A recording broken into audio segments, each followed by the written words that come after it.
Welcome to this episode of Self-Sabotaging Sagas. I'm here with Russ Germain. We're going to talk about CPTSD. I think a lot of you have probably heard of PTSD, and they're like, what is this CPTSD thing, and do I have it? Well, I'm going to guess more of you have it than you think.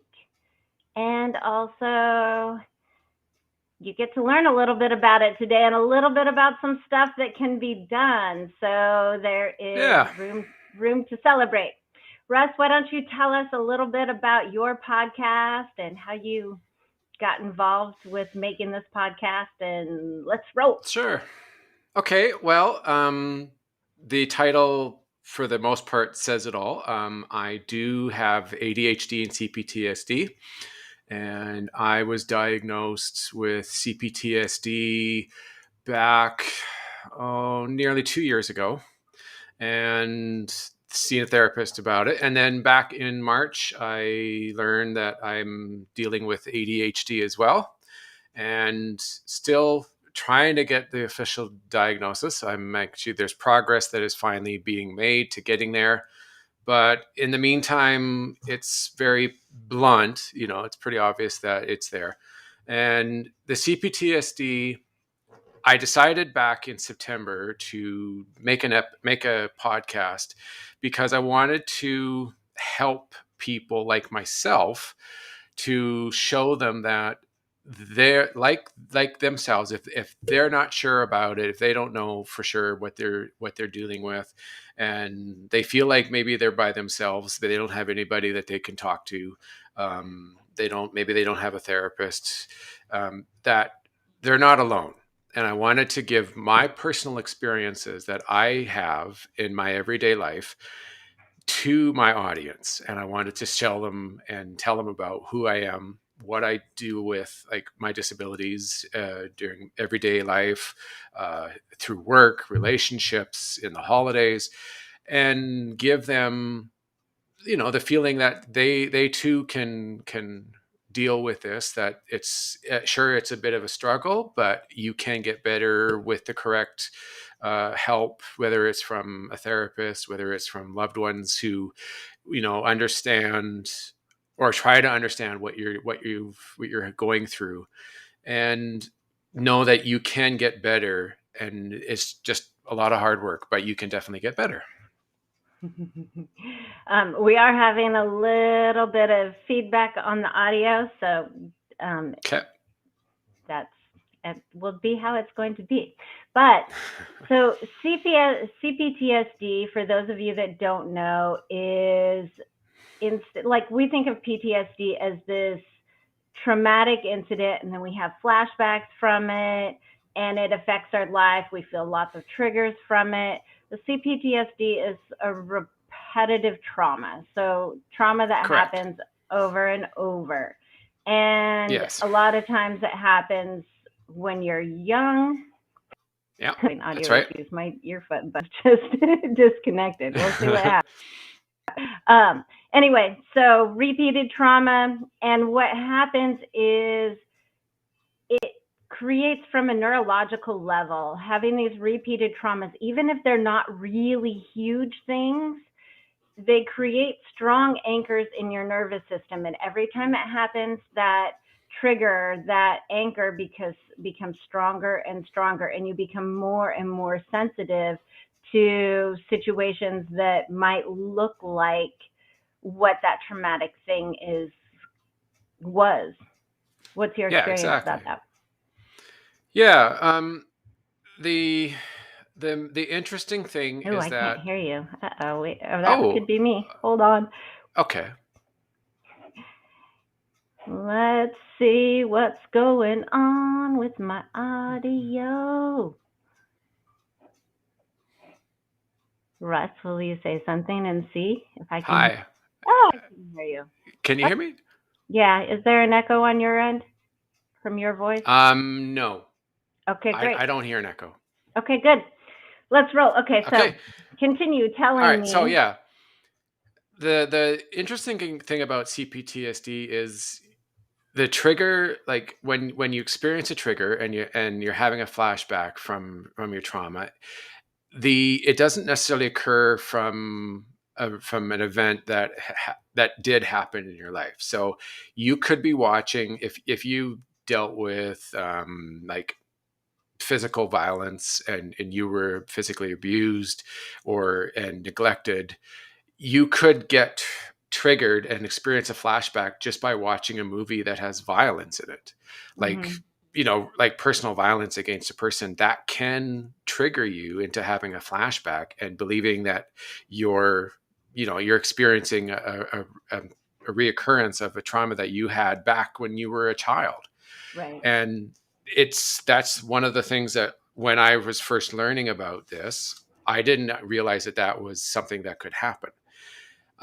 It's just like PTSD. When someone has PTSD and they're in the back, a car goes off and it sounds like a gunshot, and they've had PTSD, and so all of a sudden it triggers them into thinking that they may be under fire from being in the war. So they're Right. suddenly they're thinking they're in the middle of a gunfight, and they don't notice that's happening. So it's similar in that way, that yeah, someone could have CPTSD and watching a movie and a violent scene comes on, and all of a sudden it triggers them into having a flashback, and they're thinking, and they're experiencing, they're reliving their trauma that they experienced, and it has nothing to do with what actually is happening on the screen. It's just that can occur and do that. Right. So Well, it's in that way it's fascinating, but it's also it's can be very scary, because unless you're really experienced in it, like if you have a lot of experience and you've had a lot of therapy uh, uh, with regards to your trauma and experiencing your flashbacks, if you're quite new, there's a lot of things that go on in the daily world that could trigger you to have a flashback. And it could be very frightening, because if you don't realize that this is a potential a trigger, it could be very scary for yourself and for anybody that is around you that doesn't necessarily realize that that's what's happening. Like right. yeah, it's very scary. Well, it's interesting. You talk about watching TV, and I started flashing back to one of my big traumas that I hadn't remembered yet through. Does anybody remember the movie The Accused and the pinball gang rape scene? That was a big thing.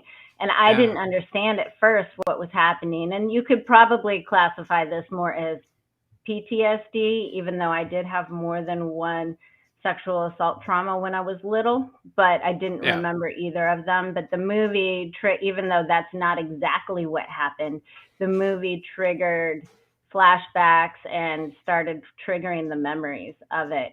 And, and from that point on, what starts happening or what started happening, and this is a big thing about any kind of trauma and especially repeated trauma, is moving forward. When I was in a situation where I was with a man and I got like a little bit of unwanted touch, or maybe I was kind of asleep, like drunken college days kind of thing. You're sleeping in the same bed, somebody's hands wander, some stuff like that, where normally people would just be like, "What are you doing, dude? Get off me."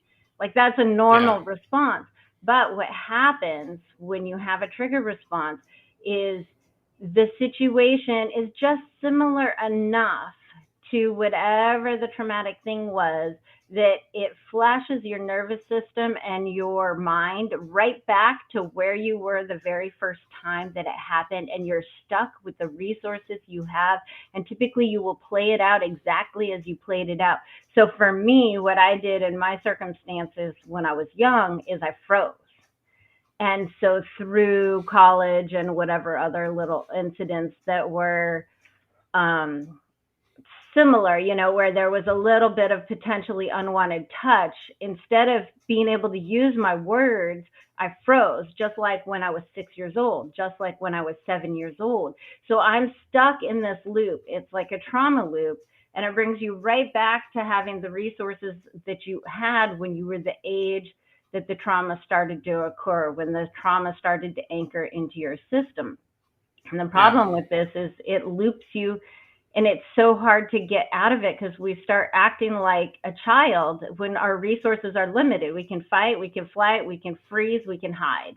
That's basically what we've got when we're, 7 years old and younger. And being stuck there in that place as an adult when it's could be just a normal situation where it's like some small unwanted touch that normally someone would say, just don't touch me, and it wouldn't be a big deal, becomes a really big deal because now I'm flashed back to reliving this trauma. And even though whatever occurred might be pushing a line a bit, but it's not, I'm frozen in this place from the past. And that's, I think, the danger with any kind of PTSD or CPTSD. Yeah, absolutely. Yeah, I agree with you. Now, you mentioned the freeze, fight, flight, freeze, and the one that I know of well, which is I'm actually very familiar with because it's one of my main F's, is also fawn. Right. Fawn is obviously where you're trying to avoid having someone that you love or so that become upset with you or like get angry, so you try to adapt, you try to please them. So instead of arguing, you try to do whatever you can. So instead of meeting your own needs, you're trying to meet their needs or forgoing your own needs to make them happy, to avoid a possible trigger or experiencing a flashback. It's one of those ways of trying to not have an experience, like re-experience one of your triggers, right, and having that occur. So that's one of my, I have that tend to happen the most out of all of them. I do have a tendency for freezing because one of my problems is confrontation. I cannot stand confrontation. So whenever there's a possibility of having confrontation with someone, I can get triggered, and then I'm all of a sudden, instead of the adult being there trying to have a conversation with an adult, my child part is instead talking, and he's taken over, and the adult's blended with him, and stuff that a child would say, like a 6-year-old child, to like talking like he's talking to his mother, or he's looking for help, or he's looking for something, and meanwhile your partner's sitting there going, what the, like, why are you talking like this? Or, if they're not aware, it can look really unusual, and it can be very uncomfortable. So communication, in my opinion, for when it comes to this sort of thing, is really important. If you're ever in a relationship with someone and you have CPTSD, you need to be upfront with your partner about this, because if that person isn't aware, like if they have no idea that this is even a thing, you have potential to unnecessarily destroy a relationship, because for all they know, you're not well, right? And so if you don't communicate this, you're going to have a difficult time having any sort of success in a relationship. That's what I've learned. Well, it's interesting too, because, I think communication is obviously very important, and understanding when we're in a trauma loop. I'll just call it a trauma loop because I feel like that makes perfect sense, right? You're just looped back to wherever the place is. And, most people, what they start doing, and fawning is absolutely, in a way, it's kind of like hiding. It's like trying to make the situation so that it's invisible, so that you don't end up with whatever happened before. So you're trying to prevent, you're constantly locked in this place of trying to prevent whatever happened before from happening again. And it translates into your behavior all the time, because you have a part of you that's always trying to prevent what you don't want. And it's focused on what you don't want. And when our unconscious mind is focused on what we don't want, it doesn't understand the word not. It's just seeing the images of the flashes of the things that we don't want. If I say, I don't want to be hit again. Your mind flashes a flash of being hit. So your mind, over and over, if your mind is looped into this place of trying to prevent that, oh my gosh, I don't want this, I don't want this, I don't want this, but you're flashing, and through your mind, everything that you don't want, it means it's what you're focused on. And so then your unconscious mind, what it does, it really wants to help you get what you want, but it only has your emotions and the images you flash through your mind to go for. And it's like, Russ, I keep seeing you, you keep showing me this vision of something, so I'm going to help you get it. So this is a big part of why we tend to draw those similar things or have repeats of our trauma, because our unconscious mind isn't understanding that that's what we don't want. It's looped into this survival mode of trying to prevent it. So it's tracking for it, but because it's tracking for it, it's noticing every possibility where it exists, which means that you're literally kind of being drawn towards it again and again and again. Yeah, absolutely. Yeah, I agree. It is in the same way, you know, in a different wording. My like people with CPTSD, when as they learn about this, and as you know, they get diagnosed, and they start to learn about all the little parts in this, and there's how their system works.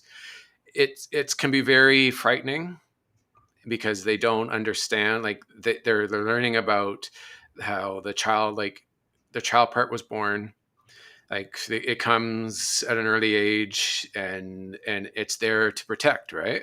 So Mm-hmm. it's the same, it's a very similar, where that child part is trying to protect you.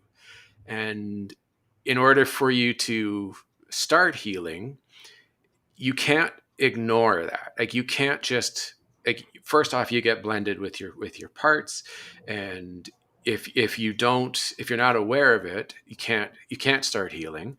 And in order to heal, you have, it's like being a parent to your child part, right? Mm-hmm.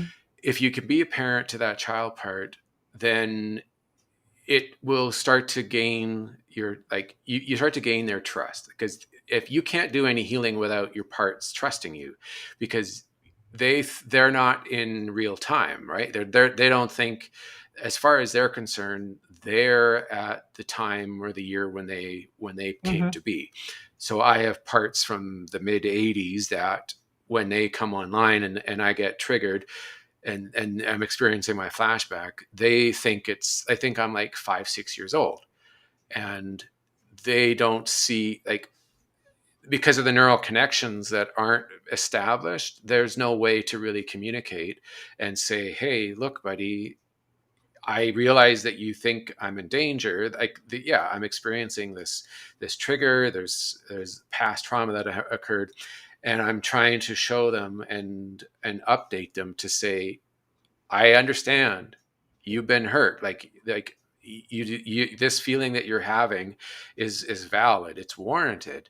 But at the same time, your goal is to gain their trust so that you can tell them, hey, look, I'm the adult. I'm in charge of my life. I decide who does what, who says what, who I'm with. I'm in control. You're safe, right? And you got to, and it's not like you can just sit them down and say, "Hey, we're okay," and they're going to go, "All right," and just stop getting triggered. It's just, you have to. It's just like a child, you know, like if you meet somebody new, you have to gain their trust. You're not going to get it overnight.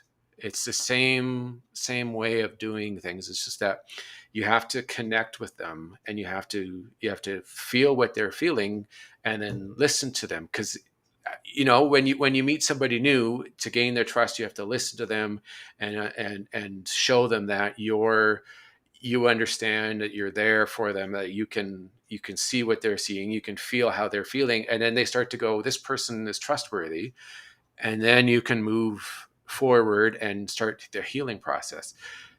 It Everybody's, like, all the different theories out there are similar, but they all lead towards the one thing, is healing and gaining your part's trust so that you can heal.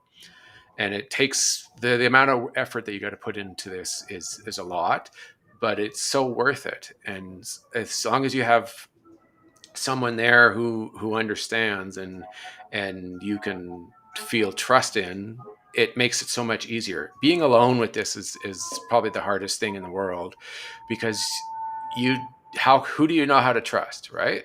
If you can't trust yourself, if your parts are having a hard time trusting you, how do you know who to trust?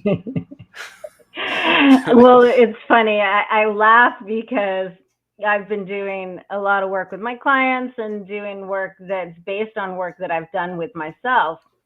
And, I did 10 years of therapy.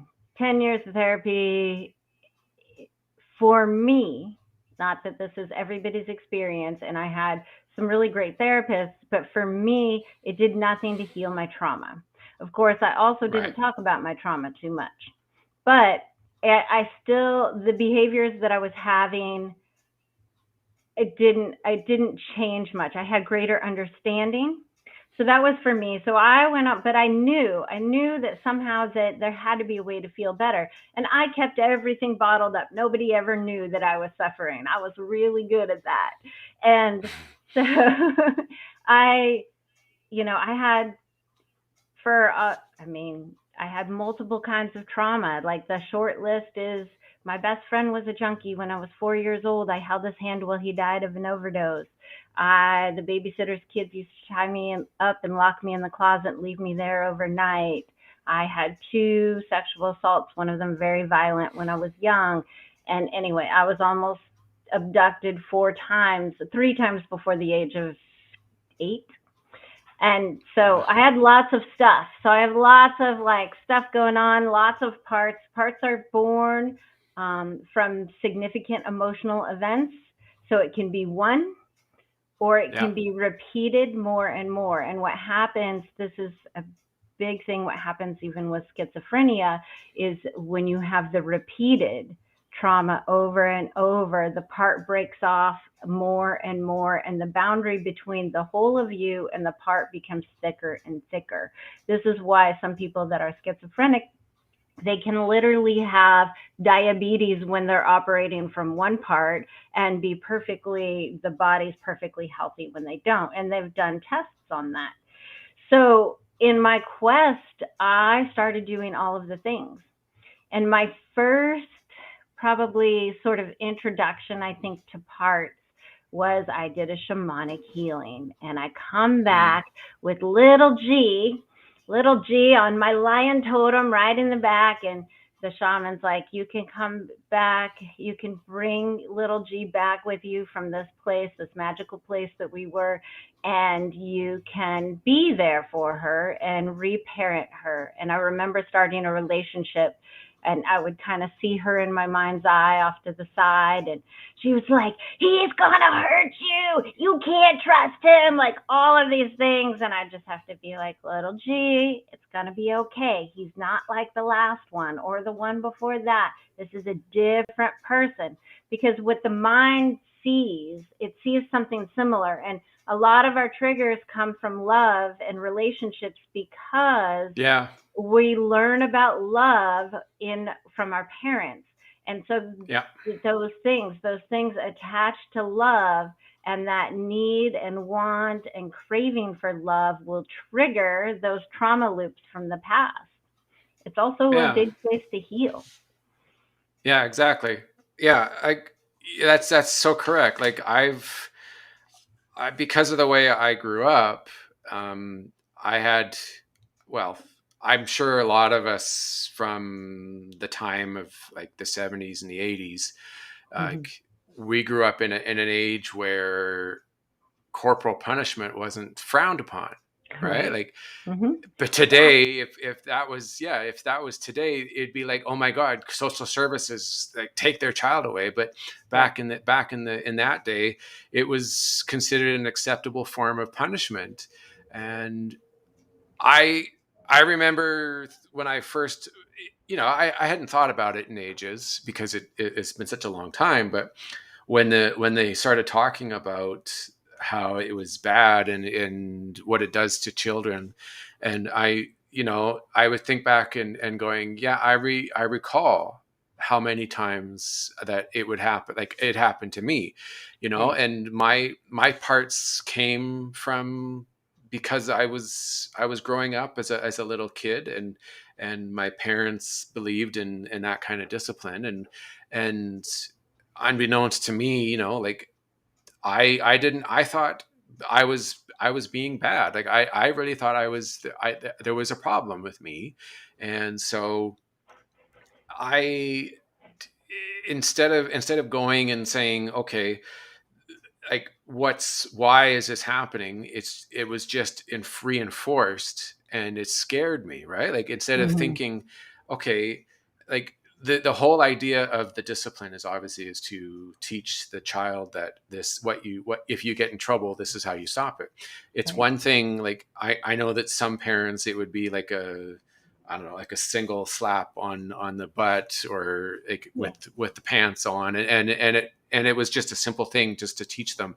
Whereas I know some parents, like my own, it was pretty intense, and it literally created a part, because Hmm. the whole purpose of it was to go, I have to do everything I can in my power Yep. to avoid this. Yep. So it would, and it's amazing when I reflect and I go back at how all the different things that would occur, and all the parts that came, like lying to try and stop it, and then the trying to learn how to communicate, and then realizing that even if you were being honest, it it didn't necessarily matter. So you start to learn that it's easier to pretend and to make things up, rather than being, telling the truth, because Right. telling the truth didn't necessarily get you in the right direction. Hmm. So, and then it Oh, it goes I throughout want your to entire life. I want to interject right there because something you said is really important. So, in order to try and prevent the thing, another part of you starts to lie to help save you, right? It's like the part that's trying to keep you safe. So what happens then, you have this part of you that's a liar, and then you have so you've got these different parts. And when you have parts of you that are things like a liar or want revenge on your abuser, what starts to happen, and this is, I think, really important, because I think one of the biggest saboteurs of life is self-worth. And Yeah. then we're all taught that we're supposed to be good, and we all feel, in our heart, in our core, we all feel like we're good people, and we are. And then we have these parts of us that are like a liar. So if the part of us is a liar, then we think part of us is bad, and Yeah. therefore that diminishes our self-worth. And so not only do we have these triggers, but we start to form parts of us that we don't like, because we start doing stuff that's malicious or nefarious to avoid the punishment that Yeah. damages the Exactly. self-worth. So. Yeah. And exactly. And you don't realize these things later on in life, like because not everybody is going to, like, something has to occur for the to suddenly know that this, like, that you have this, or like, most people don't necessarily grow up and know that they got CPTSD. They don't know that they have that. It's something in their life down the road suddenly comes up, like you get a trigger from something, and then all of a sudden now you are experiencing all these emotions, and you're experiencing these behaviors, and exactly like you said, like the creating the lying and the manipulating, or the your behaviors to avoid a punishment or to avoid conflict, like I do. You always think, you don't really know, you don't quite understand why is this happening, right? And then as you go through your therapy, and you start to see that, oh, because I was at this age, this was happening, and I it was so frightening. I had to come up with this plan. I came up with this way of deflecting the punishment or avoiding the punishment, and all of a sudden you're like me, 43 years old, and you're doing it in your daily life and in your relationship, and all of a sudden you're lying to your partner, and you're going, but you don't fully get it, and you're trying to explain to them, well, I don't think that way, I don't feel that way, and then Right. you're going, and it's confusing because you're sitting there going, what, like, why, and before, and then when you start to figure it out and you start to learn, you're suddenly going, oh, I get it. Like, I Mm-hmm. see now. It wasn't. I'm not a person who lies. I just happen to. There's this part, and there's this trauma Mm-hmm. that I'm experiencing, and in order to protect, I'm experiencing a flashback, and it thinks it in order for me to protect me, I have to lie. I have to make up something in order to avoid the conflict or avoid Right. the trauma again. When and it's super scary, and it's extremely stressful, and it's amazing the amount of anxiety it creates. But on the bright side is the fact that you learn about it, and you suddenly go, oh, I see. Now you can start. It's that building process, right? Right. And you can start to realize, as you get more and more understanding of the trauma and understanding of your condition. Now you're suddenly sitting there going, I don't need to do that. Right. Like, there are other ways. Like, I don't have, like, my parts. They don't need to lie for me. They don't need to make things up. There's like, they don't realize who's where they are. They don't know that the person that they're trying to protect can well, should be able to protect themselves. Like, they can make the right decisions, know that they don't need to lie, they don't need to make up something in order to protect themselves, that they can be honest, that they are safe. And being safe is the biggest priority. Like, Right. in any trauma, PTSD or CPTSD, Well, being safe is huge. it's the And number that's one where, yeah. objective of the unconscious mind across the board, PTSD, CPTSD or not. It's the number one objective of the unconscious mind is to preserve the body. Yes, exactly. And if you don't know what's going on, it's very difficult to, because, yeah, your system's trying to protect you, but because it's a child, it doesn't know that what it's doing, even if though it deems it to be helpful, to be safe, it has no idea that what it actually is doing is causing more, like, difficulty. Yeah. Like, Right. it's causing problems in relationships. It can be causing problems in your work. You could lose your job because your system is behaving in a way that it thinks it's protecting you, but in Right. reality it just made you lose your job Right. because you Well, until you know what's going on, it's difficult to yeah. help yourself. A big piece of it is outdated programming and Yeah. unprocessed emotions. So I've done a lot of things. Like I said, I did all of the things and I don't have any real flashbacks anymore. I don't have any of that stuff going on. And when I started finding stuff that worked, I started studying it. So how I became the unconscious mind expert that I am today, because I wanted to be free. Yeah. So what have you found so far that has actually really worked and made your life dramatically better? Oh, grounding tools. That's the big one.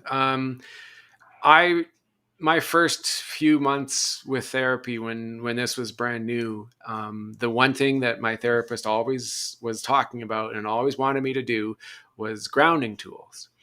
Because it's a way of giving the adult a chance to reconnect to the world, instead, to unblend, because you're blended with those parts. So your parts and you are believing the same thing. You're thinking the way your parts are thinking. And if you can ground, like if you can, to unblend, they say the best way is to do grounding, because it allows you to give your system the chance to step away, like you step back.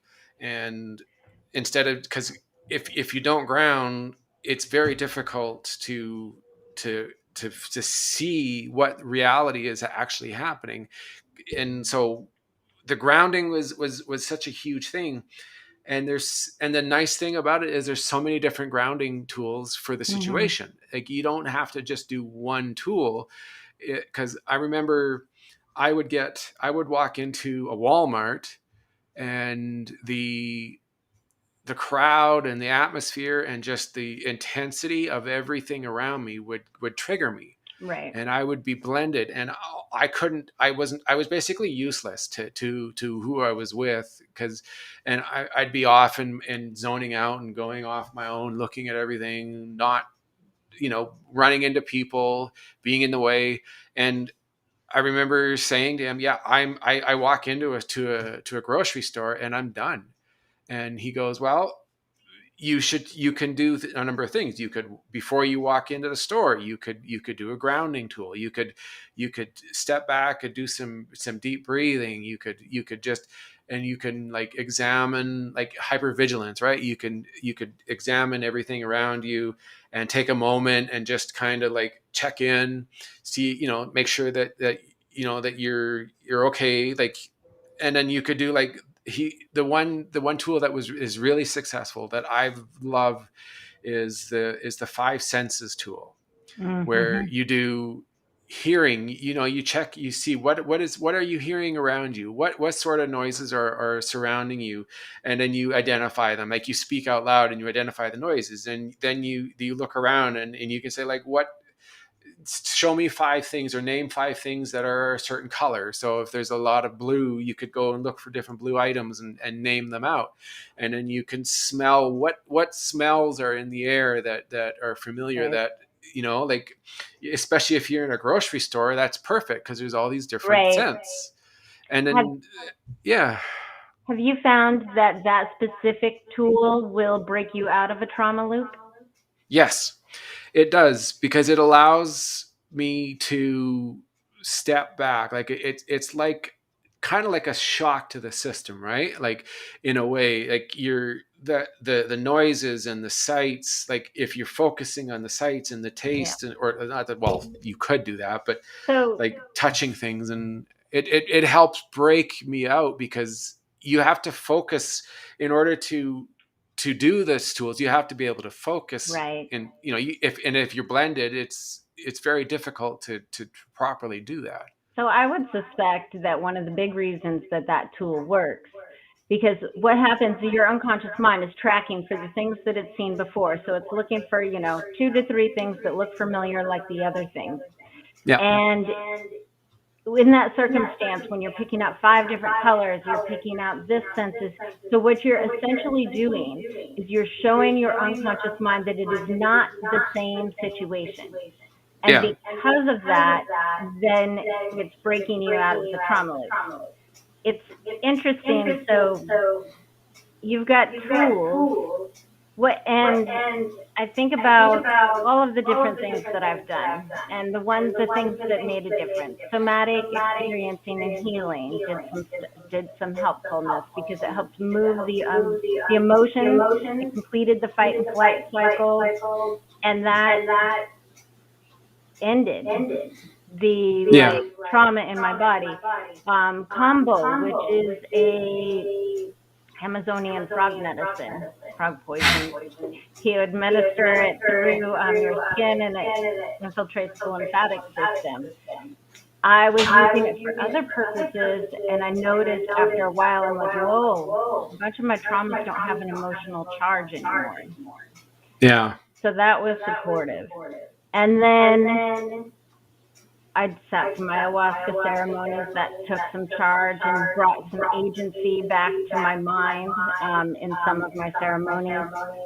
But really, the things that work are the tools that I use currently, and that's I do some timeline work to help process the past emotions and give Yeah. your past self the resources that you needed to be able to handle the circumstance so that you can actually process the emotions, and then you bring it through your timeline and it eliminates all the triggers. And that's like part one. Yeah. Part two really becomes about bringing the part out of that survival mode. And this is the most profound stuff that I've been doing, because that part is tracking, it's trying to do whatever it can to prevent what it doesn't want to happen. And processing the emotions sometimes the triggers will be gone, but you might still have some of the behavior. So Mm-hmm. taking the part and breaking it from this place of survival mode and trying to prevent what it doesn't want, and bringing it to this place of neutral, which for a lot of these trauma parts, it's like to live. I want to live. And that like feels neutral, and all the fear goes away. And then we break it into what's possible.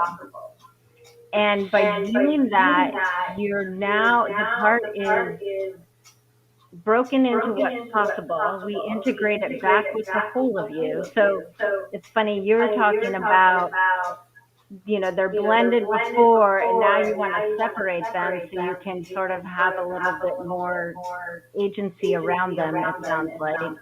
And then I want to break them out of survival mode, bring them to possibility mode, and then reintegrate them back with the whole. It grows them up, basically. Yeah. Like at some point you do, in a way, reintegrate them. And because they are parts, they're like separate pieces in the mind, right? So if over the work that you do, and you do your 4-step process, you unblend, you feel their emotions, you feel what they're going through, and then you listen to what their concerns are or what their fears are, and then if you're gained them trust, you can attempt to update. And every time, like the multiple times over the month or the year or however long it may work to do that, every time you are updating, you're building those new connections from the adult to the part, and then you are slowly integrating, so that the next time, hopefully, that you do experience that flashback, and you get triggered, that instead of the part being the one that's behaving and speaking and doing the actions, the adult will acknowledge and will see that the part's there, and that the part is trying to protect you, but you'll be able to step back and say, I see you there. Thank you. I see what you're doing. You're trying to help me. Thank you very much, but I'm okay. I'm in control. I'm feeling good, and we're gonna get through this. And so that the part doesn't come online and take over. That's the ultimate goal, is to be able to recognize that there's a trigger and that you're feeling it, but instead of getting all enwrapped in it, then you're able to stay as the adult through the trigger until you're no longer blended or no longer in that flashback. Is the ultimate goal to be able to navigate the trigger and navigate the part, or is the ultimate goal to just not have it happen at all anymore? Well, yeah, the ultimate goal, they say you can eventually, over time, you can be healed so that it doesn't occur. I want to know who's they. Well, like the experts who on certain the theories that are out there, there is the discussion that if you do the work, and you work hard and you work with your parts, and you update them properly, like over and over, and they reintegrate, and you build those neural pathways in your mind, that you can heal to the point where you shouldn't experience these traumas anymore, like the triggers, and you won't experience the flashbacks. That's what they say you can achieve. What if it it's didn't not have to going to be hard? like a year, right? It takes a while, but it's What possible. if it took 2 hours? Well, if it can be 2 hours, that's fantastic. But everybody's got their own different ideals on this as during on their research and what they put out there in the media for people to read. So some doctors out there think that we'll never we'll never fully be away from the triggers and from the flashbacks, and then some think that you could heal if the enough work has been done and you get there. I guess it depends on whose theory and whose information you're reading. You know what I would love to do if you're Mm-hmm. open to this? I Sure. would love to do a session and integrate one of your parts, not on camera or anything, and then have you come back and tell us what your experience of that is. Because the work I'm doing with people is clearing that stuff in one session. Okay, I'd be up for it. I mean, when I work with people, I work generally with them for a longer period of time, and we work on multiple different things, and we get to like source root causes of stuff. But I'd love for you to think of a specific trigger that affects your life on the daily. Oh yeah, that sure. we could get rid of. Yeah, I could think of one for sure. Okay. I can definitely think of one. All right. I mean, Yeah. I would just love to do that because for traditional psychotherapy, and this is why I started running around trying to do all of the things, because I just knew there had to be a better way. And there really isn't through traditional psychotherapy. It's right. It's like understand it, push through it. Use your conscious mind, push through it. And if you do it enough times, hopefully the unconscious will let go and it'll integrate and it'll be fine. Right. And you've said the words over and over. If you work hard enough, if you keep working at it, and don't get me wrong, we do work in the session, but after that, you're free. Right.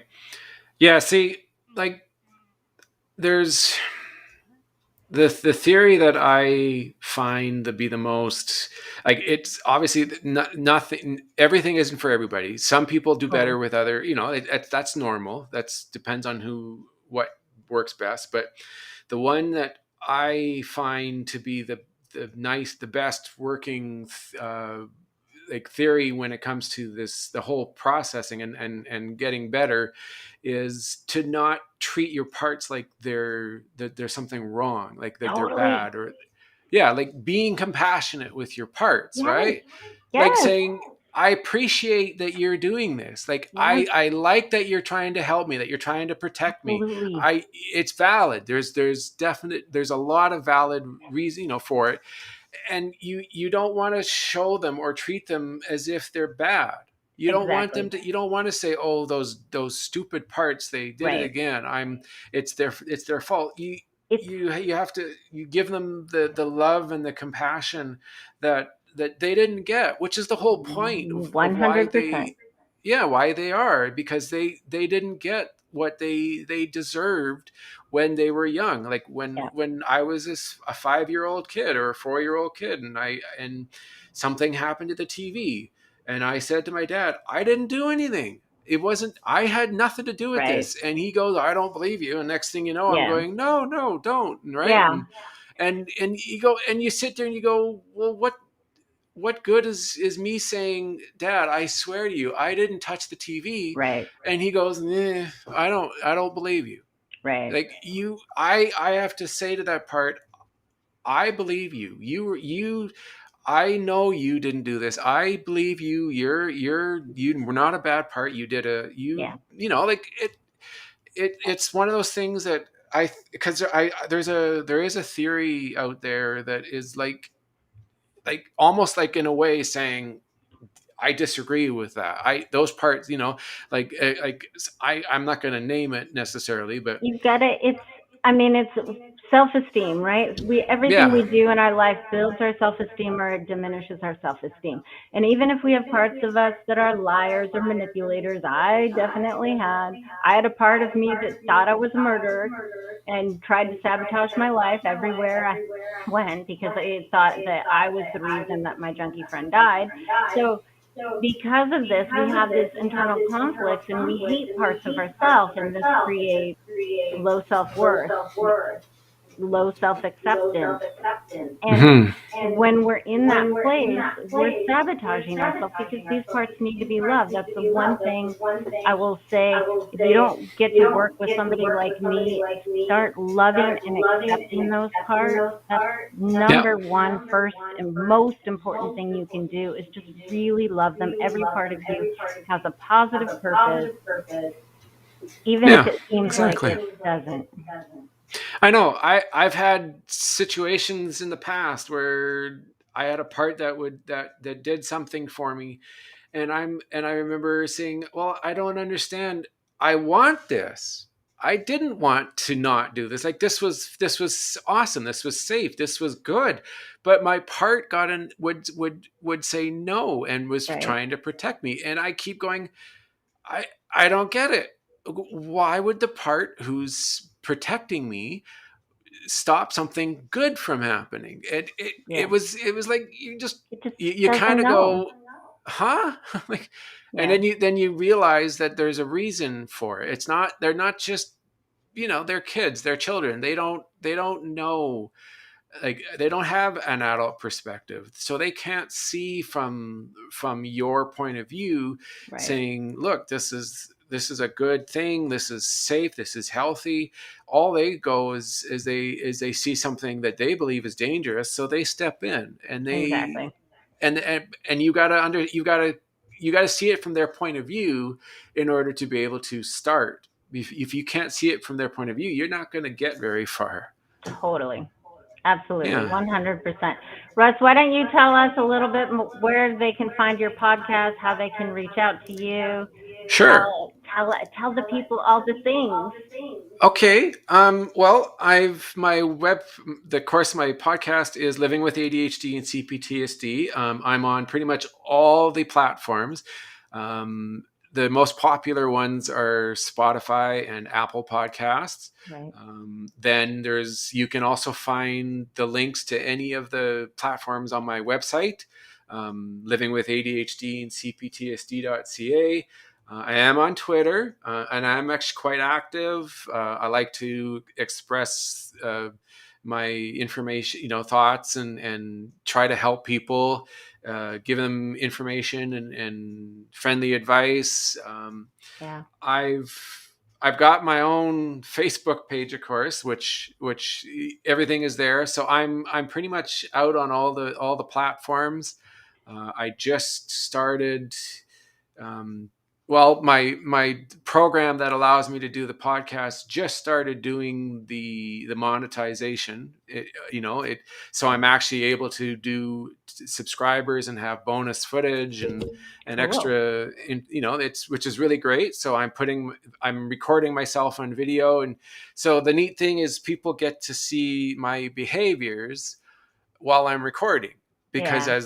as we all know, you can't see what people are doing, and I'm one that moves around a lot, and fidgeting, and it's hard to sit still, so you don't get to see that in a podcast. So it's Right. kind of neat footage.